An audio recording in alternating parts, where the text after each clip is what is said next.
Are you a natural at delivering amazing customer service?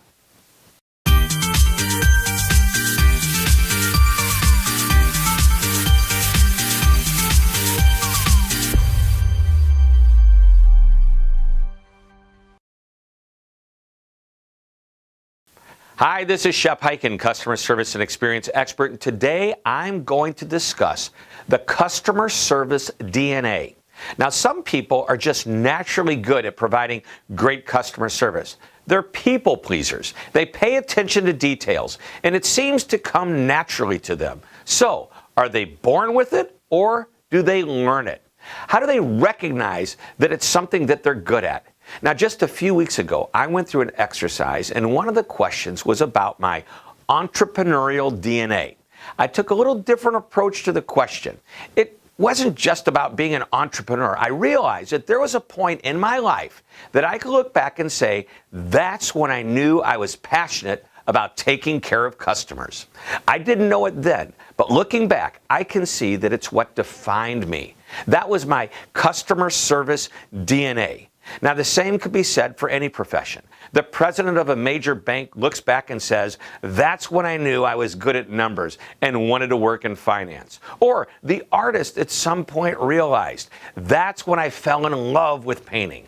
It could be a career, it could be a hobby. It's what you're passionate about. With enough thinking, many people can look back and realize there was a point in their life that defined who they are today. And that leads me up to my defining moment, and I refer to it as the snowplow moment.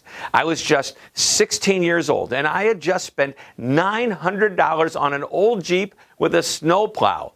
Now, the snowplow was worth about $700, so the Jeep was only worth, maybe $200. It was truly a hunk of junk. Now, my goal was to make money in the winter plowing driveways.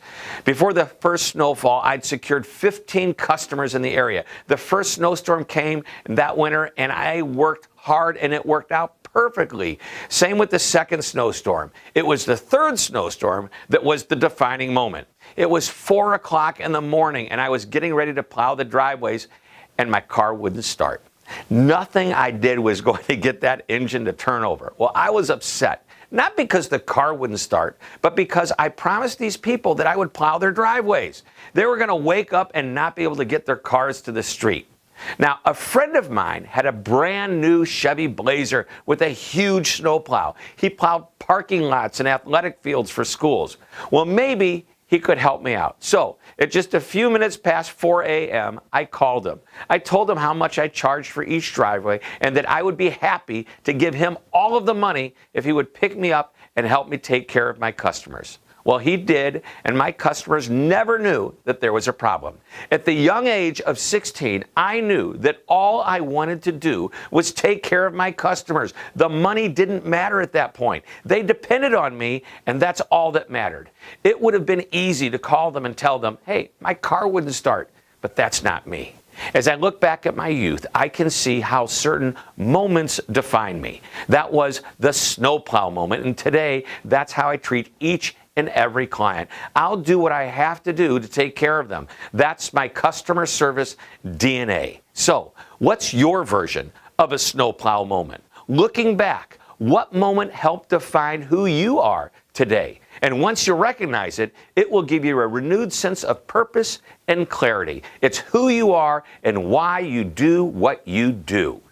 Well, I hope you enjoyed this short lesson. Please be sure to visit my website, which is www.hyken.com. There you'll find more information about my speaking programs, as well as hundreds of customer service articles that you can read and share with your colleagues. Thank you very much for tuning in. This is Shep Hyken reminding you to always be amazing.